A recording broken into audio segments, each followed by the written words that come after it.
Hello, this is Park Center Media Specialist David Hilgendorf, here to share with you instructions on how to get started with Google Forms.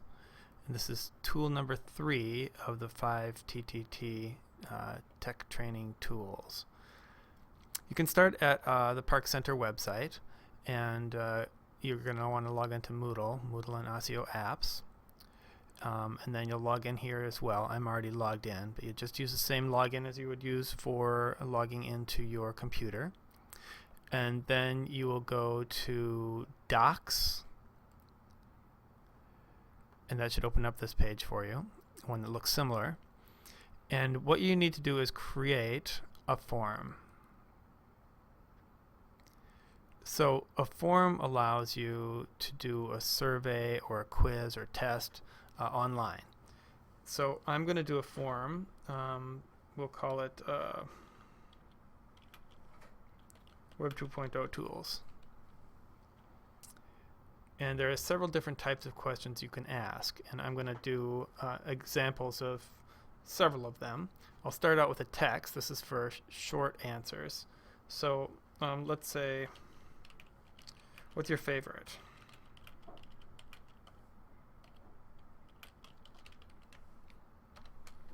And then you can say whether or not you want to make this a required question.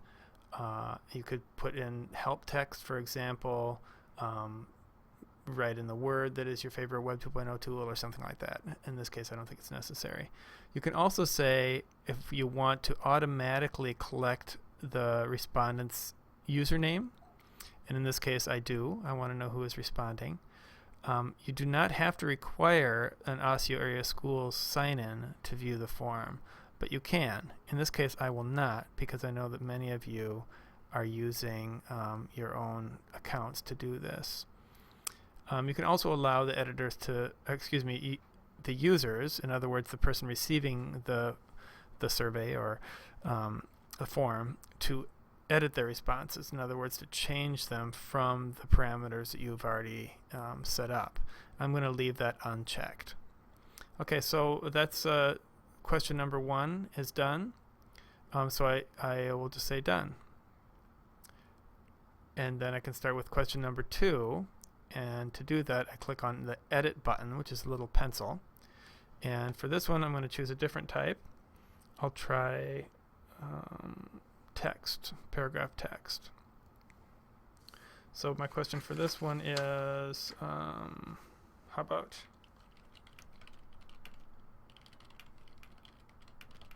which tools would you like to see introduced?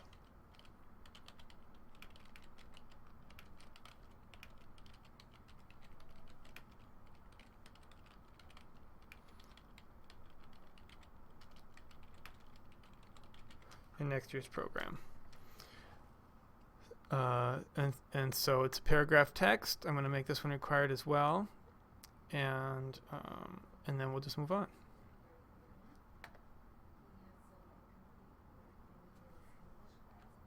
I neglected to say that you can also put in this area general information for respondents about the whole questionnaire. So something like, please respond to these 5 TTT questions. So now you can see there's no other spots here for adding additional ones. There you can put as many questions as you want, and you do this under the add item list up here. So we've already done text, we've done paragraph text.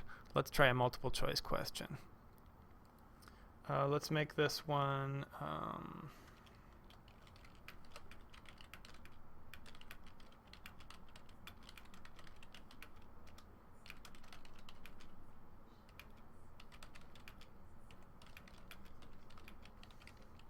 will you come to the open lab that's scheduled for Monday, March 5th during 5th or 6th period? And the reason for that is that I have an observation scheduled for that time. And so I'm wondering if people are going to be available. So I'll put one question as yes, or one answer rather. One answer is yes, 5th period. Another one is yes, 6th period. And a final one would be no. And you can also say other if you want to say something else. Maybe someone wants to come, fifth and sixth period or something like that. Or if they want to, maybe they want to tell you that they're coming on fourth period or whatever. So then they could fill in their own answer there. So make that a required question, and I'm done with that one. So let's add another item. How about we make this one a checkboxes one? Okay.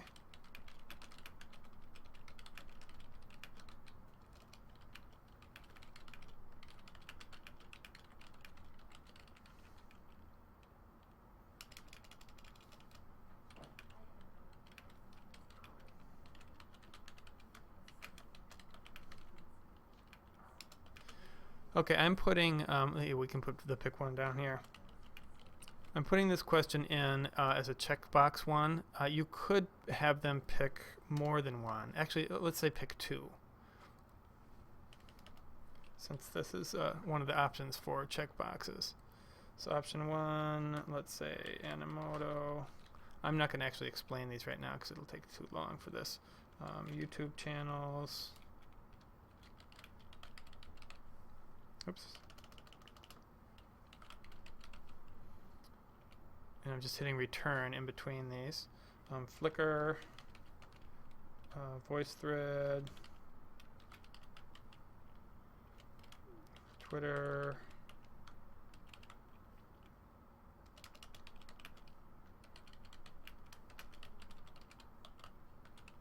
feeds and aggregators, Creative Commons for finding content, social networking. Okay, that should be enough. All right, so the respondents will pick two of those things. And how about we also do a scale one, because that one may not be really straightforward by the title of it. So for a scale, let's say the program has been worth the time I've invested.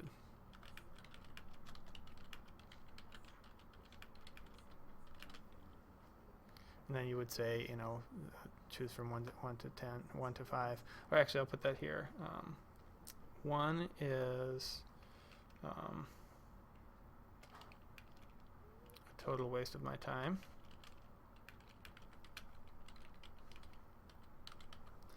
And 5 would be well worth every moment. All right, make that required. And finally, let's do one more that's a grid.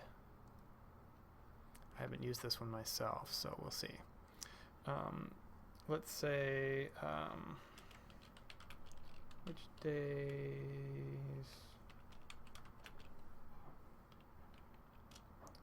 and periods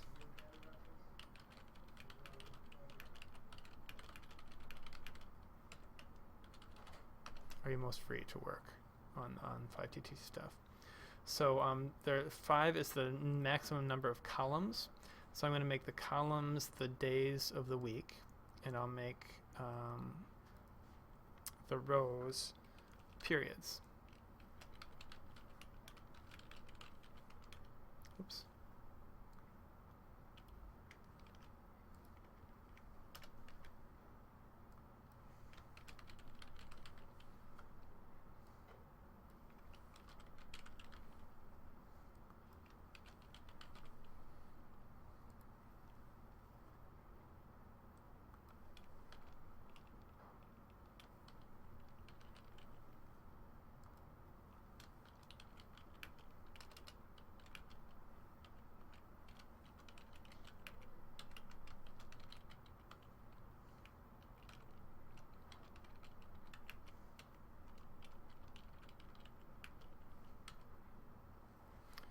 Alright, so we got up to period 6.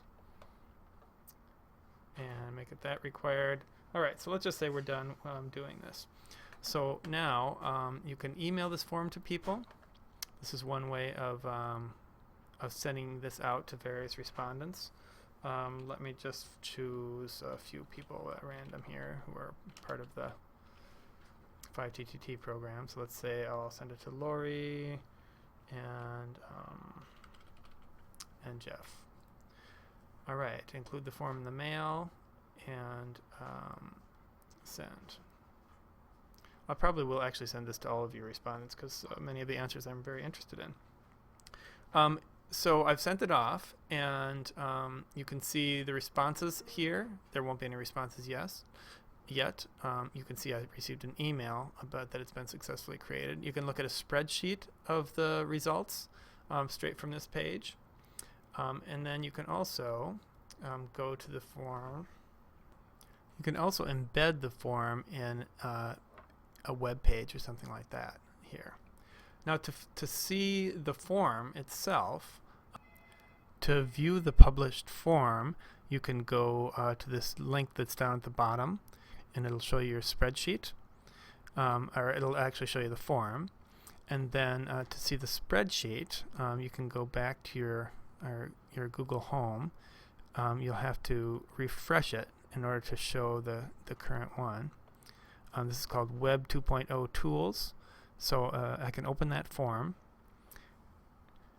And this is where you can send the form to people.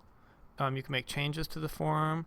Going to the live form will bring you to that page that we were at that I just showed you. This is what it looks like to the respondents. You can embed it in a web page. And to do that, I'll go back there again. To do that, you go to the form menu and then down to embed form in a web page. So you could put this right onto your blog and just direct people to the blog. You can also take answers. I'm going to show a different one here that I've done. And you can copy and paste the data